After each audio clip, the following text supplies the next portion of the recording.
All right, so far, how we doing? So I'm still kind of confused on the sale, I'm sorry. That's okay. Is it supply that I am increasing the supply to meet the demand of that sale? Or is it the demand's increasing now because it's on sale, it's cheaper? So that's where I'm trying to figure out. Okay, let me draw a couple other pictures here, see if we can explain that. I think your questions are helping me get this across better too, so don't do it. Typically, with most questions, not all, most of them, we're going to say, here's the original market. Here is its initial equilibrium. And then we're going to say, blah, blah, blah happened. And you got to say, ooh, which curve is moving? If we say this particular product became more popular, popular says preferences, preferences says demand, more popular, more demand, then we have an increase in demand.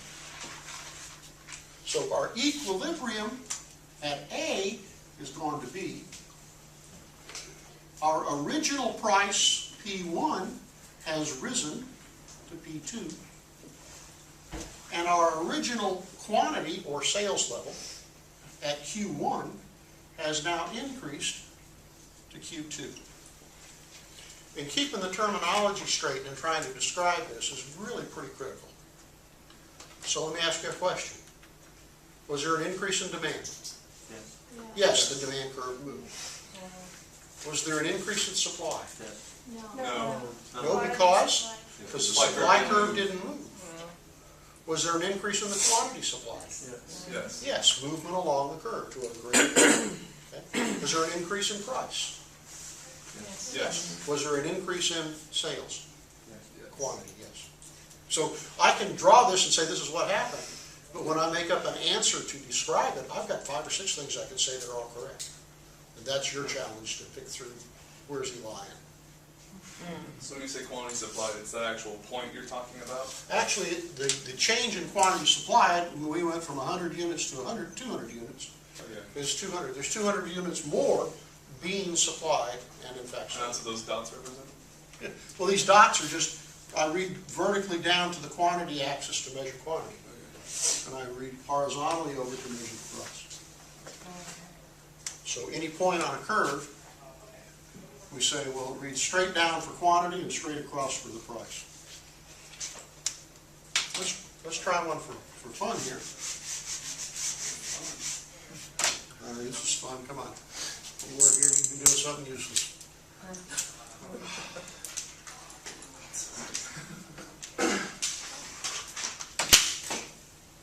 The cost of aluminum rises. What does this do to the bicycle market?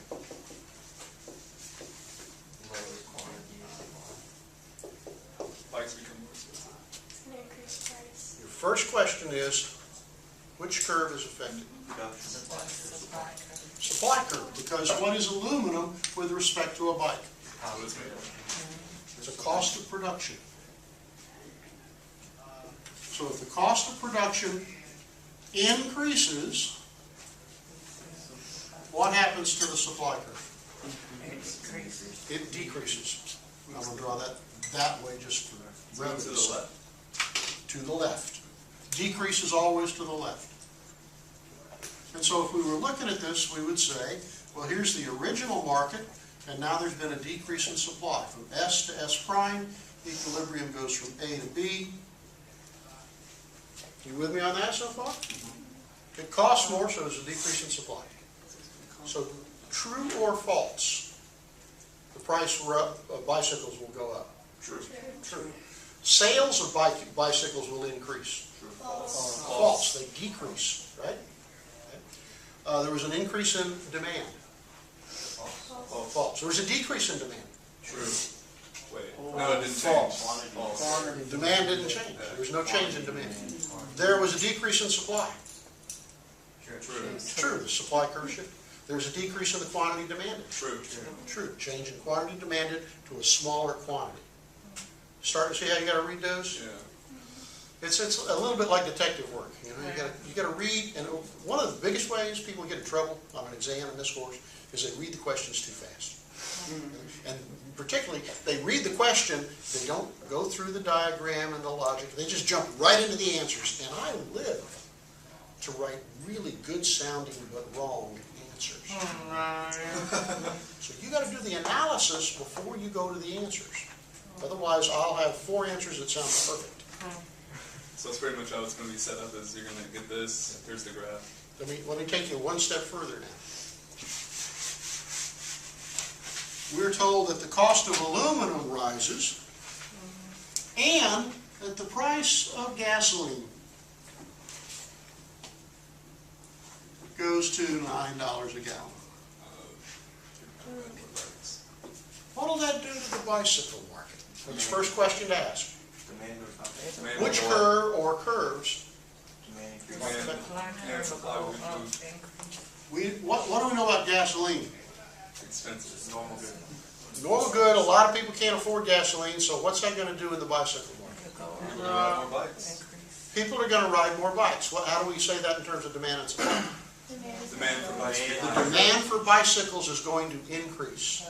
Let me suggest you try to avoid the word goes up and goes down, because that can be misleading, particularly with a supply curve. Just say increase or decrease, or shifts to the right or shifts to the left.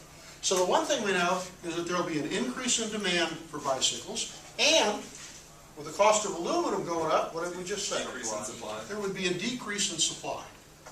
And most of your test questions involve both curves moving. Now, when both curves move, here's the rule. Draw a separate graph and analyze each one separately. Increase in demand. Okay, here's demand and supply, and there's going to be an increase in demand, so demand goes over here.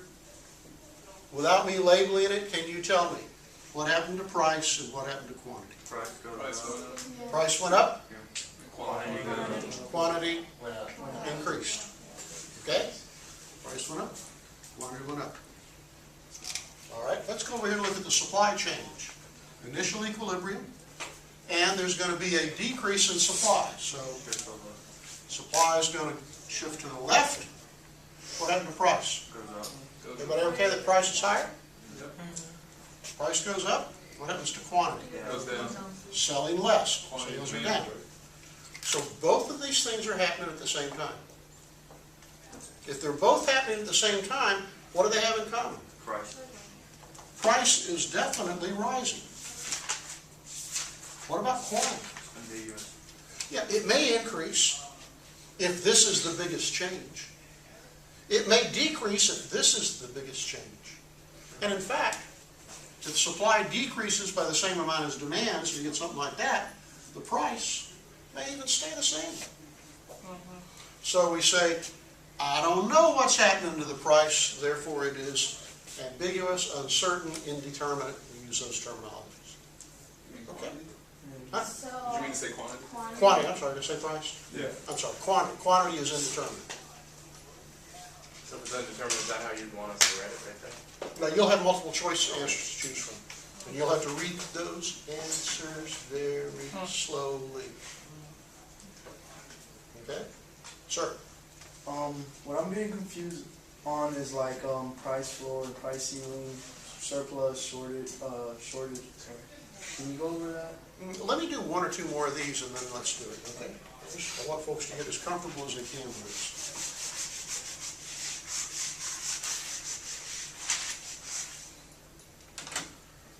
We're going to look at the market for razor blades. If I can spell it. Razor blades. And we're doing a little analysis because we're looking at a company that makes razor blades. Schick, okay? And we're saying, I wonder if that'd be a good investment. And we find two things. The price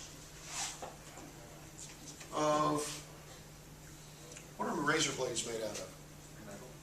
They're not of metal. Isn't it steel? Is it steel? Yeah. The price of steel is falling. And we also read through other sources of information that beards November. are becoming more popular. Steroids and chicken. Should we invest in this Schick razor blade company or not? No. Yeah. Yes. We gotta shave eventually. Oh, You gonna be sitting by yourself in the back of the room, you ain't got to bathe either, you know. What's the first thing you do? Draw two separate curves. Identify what curves are gonna be affected, right? Price of steel is falling, what's it gonna do to the razor blade industry? Supply's gonna increase. Supply is gonna increase. This is a cost of production, and the cost of production is falling. Therefore, supply is gonna increase. That's one thing that's happening. You okay with that? Beards are more popular, what's that gonna do? Demand The demand for razor blades is gonna decrease because people don't need shaves much. So then, set them up, and I mean it, draw the graphs. I still draw. I've been doing this for way too many years. So we got a increase in supply, and we have a decrease in demand. You with me okay on that? Everybody comfortable? What happened to price and quantity over here? Price went down. And Price is quantity down, went up, doesn't it? quantity increased. What happened over here? Price went down. Price went down, Quantity went down. quantity went down. So what do we know is gonna happen? Price is gonna go down. Prices are gonna be lower, Quantities and quantity's gonna be indeterminate. Should we invest in the Schick razor blade company or not? Absolutely. You think so? No, because if the price of steel is falling, and if this is just a fad, eventually the beards are gonna go away, we're gonna change, and now. Yeah, but it's gonna take 20 years before beards become unpopular. I'm making that up. My class, my rules, right? We don't know the timing. The timing on investments is always a big one. Right now, it looks like if prices fall, but they're also getting lower costs, so maybe they'll protect their profits. not enough information for me to spend money. Yeah, you don't really know yet. You want to get a little better handle on it. If quantity also falls, we're probably screwed. We don't want to buy this company.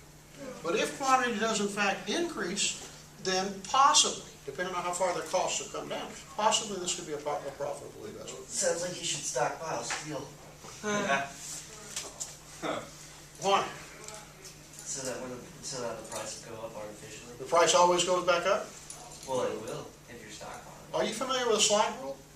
Anybody here know what a slide rule is? You?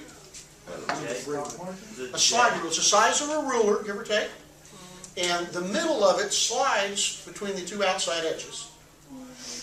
And there's a little glass thing with a real fine line on it, and there's there's several scales on it. And you can do multiplication, division, square roots with a slide rule. It's cool as hell. And then back in the days before calculators, when you saw somebody walking around with a slide rule, he was clearly either a nerd or really smart or all the above. Okay? And so if you were, one of your hotshot mathematician, scientist types, you always had your slide rule on your belt. It was so cool. Guess what happened to the price of slide rules when calculators came out? Not a good time to stockpile slide rules. They're still not coming back, except as antiques. Right? So should you stockpile steel or not? Well, steel's got more to do with it than just razors, also. Okay. How long can you afford to hold it until the price comes back up? Because there's a cost of just holding it, right? What do we call that in economics? I go out and I buy $1 million worth of steel to stockpile it because I'm sure the price will go back up. If I buy $1 million worth of steel and I hold it for a year, investment. my opportunity cost is what I could have done with that $1 million. If I could have made 10%, then it cost me $100,000 just to stockpile the steel. And so those are the decisions. What's your announcement now? All right. Yeah, Let's go, guys. come on up here. That way we'll get you on video too. That's all we're saying. All right. So for those of you who don't know me yet, my name is Clay Diddy. I'm the president of Santa Fe's Student Investment Club. We're just a club here on campus. We do lots of stuff like stocks and mutual funds and those kind of things. I know lots of you guys are business majors. I saw you raise your hands. We meet Wednesdays at 4:30 in the library. We don't actually know which room yet, but if any of you guys sound like that's interesting to you or anything, we do financial literacy seminars, have like guest speakers come in from UF and stuff. But if any of you guys want to join, you can talk to me after class. I'll get your email and add you to our mailing list. Good deal. Thank you. financial management, personal financial management. In the good old days, up until about 20 years ago, just about everybody got a job, stayed with the same company for 20 or 30 or 40 years, and when they retired, they got a pension. Those days are gone. Now when you get a job, if you're lucky, your company may help you set up your own retirement fund, typically a 401k or a 403b, and you have to manage it. You have to take all of the money you're saving for retirement and decide, where am I going to invest it? You've also got to be able to budget. If you've only got $2,000 a month, and you sit down today and say, well, my living expenses are $3,000 a month, you got to figure out what the hell you're going to do, right? That's called budgeting, right? When you get ready to buy a car, would you be better off to buy a car and pay it off in 3 years or 7 years? What's the disadvantage of paying it off in 3 years? It's gonna cost more. It's going to cost you more every month. Okay? Is that always the best way to do it? No, always No. If you pay it off in 7 years with a smaller payment, you have more money to invest over the course of the loan. These kind of financial decisions, I don't think they teach you in high school. They don't make you take a personal finance course in college.